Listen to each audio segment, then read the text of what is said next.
ગઈકાલે રાજ્ય સરકારના પ્રવક્તા અને કૃષિમંત્રી શ્રી જીતુભાઈ વાઘાણીને વીજળાઈનો બાબતે જ્યારે પત્રકારોએ પ્રશ્ન પૂછ્યો ત્યારે એણે એવું કહ્યું કે ખેડૂતો અમારા માટે રાજનીતિ નથી, એ વિપક્ષ માટે કદાચ હશે।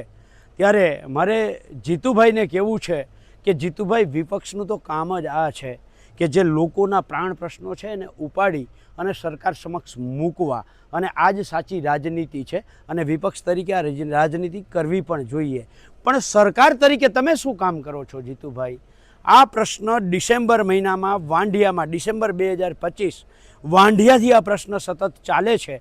તમારી ભગીની સંસ્થાએ 12 માર્ચે ચલો ગાંધીનગરનો જે નારો આપ્યો હતો ત્યારે તમારી સરકારના ઉર્જા મંત્રીએ કહ્યું હતું કે ટૂંક જ સમયમાં આમાં પોલિસી બનાવશું। આ માર્ચ મહિનાથી લઈ અને હજી સુધી સરકાર એમ કહે છે કે પોલિસી બનાવશું, લાંબા ગાળાની પોલિસી બનાવશું। જીતુભાઈ, જે કાયદાઓ બને ને એ કાયદાઓ લાંબા ગાળાના જ હોય। મંત્રી તરીકે આપને આટલી પણ ખબર નથી?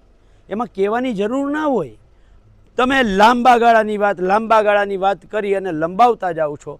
જીતુભાઈને હું કહેવા માગું છું, જો તમે ખેડૂતો સાથે રાજકારણ ના કરતા હોવ તો જીતુભાઈ, આદેશ આપો તમે કે આખા ગુજરાતમાં વીજ લાઇનોનું કામ જેટકો એટલે કે સરકારી કંપનીથી ચાલુ કરી અદાણી અંબાણી સુધી તમામ કંપનીઓના વીજ લાઇનોના જે થાંભલા ખોડવાના કામ છે, તાર ખેંચવાના કામ છે, જ્યાં સુધી આ સરકાર લાંબા ગાળાની પોલિસી તૈયાર ન કરે ત્યાં સુધી એક પણ ખેડૂતના ખેતરમાં વીજ કંપની ખેડૂતના ખેતરમાં પ્રવેશ કરશે નહીં। જો તમે રાજકારણ ખેડૂતો સાથે ના કરતા હો જીતુભાઈ, તો આ આદેશ અપાવો, નહીંતર બહુ સ્પષ્ટ થાય છે તમે અદાણી અંબાણીના ઈશારે સંપૂર્ણ ખેડૂતો સાથે રાજકારણ કરો છો, ખેડૂતોની પીઠમાં ખંજર ભોકો છો અને ખેડૂતોને ક્યાંક ને ક્યાંક મૂર્ખ બનાવો છો। આ સાબિત થઈ છે।